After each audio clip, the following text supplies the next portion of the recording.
So guys, Virat Kohli और रोहित शर्मा दोनों को ही जो है वो सपोर्ट करते हुए नजर आ रहे हैं रिकी पोंटिंग। दरअसल विराट और रोहित के 2027 में होने वाले वर्ल्ड कप खेलने को लेकर जो है वो चारों तरफ चर्चा हो रही है और है ना, दोनों के ऊपर एक तरीके से जो है वो तलवार लटका दी गई है। एंड अब रिकी पोंटिंग ने कहा है कि जिस तरीके से विराट कोहली एंड रोहित शर्मा दोनों ही इतने लेजेंडरी प्लेयर है, तो आप दोनों को ही जो है वो ना नहीं बोल सकते। दोनों के अंदर जबरदस्त हंगर है इस एज में भी जो है वो क्रिकेट खेलने की।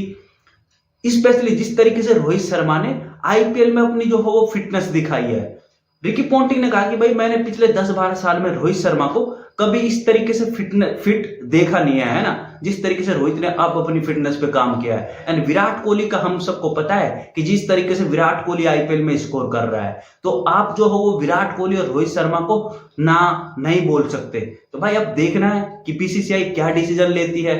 एंड विराट का तो नहीं बट रोहित का तो हम कह सकते हैं कि यार रोहित के बारे में तो जो है वो बार बार चर्चा हो रही है, चारों तरफ यही बात चल रही कि भाई रोहित 2027 का वर्ल्ड कप नहीं खेलेगा, क्योंकि रोहित शर्मा का खुद का भी जो है वो थोड़ा फिटनेस का मसला तो है।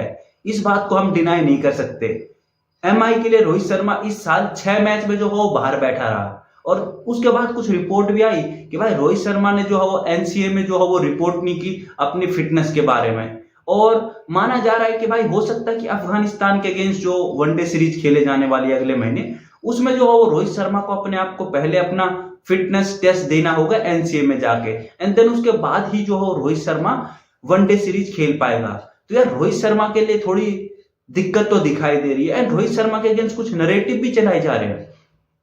चैंपियन ट्रॉफी जीतने के बाद रोहित शर्मा को पहले कैप्टेंसी से हटा दिया गया। उसके बाद जब ऑस्ट्रेलिया में टीम इंडिया गई तो भाई वहां तो जो है वो सारे ताक पे बैठे हुए थे कि भाई रोहित और विराट फेल होंगे तो इनको जो है वनडे टीम से ड्रॉप कर देंगे। बट रोहित जो है वो ऑस्ट्रेलिया में जाके मैन ऑफ द सीरीज बन गया। फिर उसके बाद जो है वो रोहित शर्मा ने वनडे में पीछे मुड़ के देखा नहीं। लास्ट जो न्यूजीलैंड वाली सीरीज थी वो थोड़ी सी रोहित शर्मा की फीकी जरूर थी, बट उसके इतर आईपीएल में भी रन नहीं बने। तो भाई अब जो है वो ऐसा लग रहा है कि भाई हर कोई रोहित शर्मा के पीछे पड़ा हुआ है। स्पेशली विराट की इतनी बात नहीं हो रही जितनी रोहित की बात हो रही है। बट देखना है कि भाई रोहित शर्मा जो है वो अब यहाँ से किस तरीके से जो है वो अफगानिस्तान वाली जो सीरीज है भाई उसमें किस तरीके से परफॉर्मेंस देंगे, क्योंकि भाई उसमें नाम तो है रोहित ओपनिंग भी करेगा। और यदि रोहित ने उन 3 मैचों में अफगानिस्तान वालों में परफॉर्मेंस कर दिया तो फिर जो है वो सबकी बोलती बंद हो जाएगी। और अगर खुदा ना खास्ता रोहित 2 मैचों में भी फेल होगा तो फिर यार रोहित शर्मा का जो है वो 27 का वर्ल्ड कप खेलना थोड़ा सा डिफिकल्ट तो लग ही रहा है। क्योंकि रोहित की जो सबसे चीज में अगेंस्ट जा रही है वो है रोहित की फिटनेस और रोहित की एज। विराट की फिटनेस और विराट की परफॉर्मेंस के बारे में कोई इतनी दिक्कत नहीं है, बट रोहित के अगेंस्ट में जा रही है उसकी फिटनेस और एज। और विराट के दोनों ही फेवर में है, एज भी और जो है वो फिटनेस भी। तो शायद अगर रोहित शर्मा पहले से जो पिछले रोहित शर्मा ने पिछले 6-8 महीने में अपने फिटनेस पे काम किया है, अगर रोहित शर्मा ये पहले से अपनी फिटनेस पे काम करता ना तो शायद आज इस तरीके का जो है वो टैग नहीं लगता। और हो सकता है कि रोहित जो है वो 27 का वर्ल्ड कप खेलता इजीली, क्योंकि एक बहुत इजी जो है वो टॉपिक मिला है रोहित शर्मा के बात करने को लेकर, रोहित शर्मा की फिटनेस को लेकर।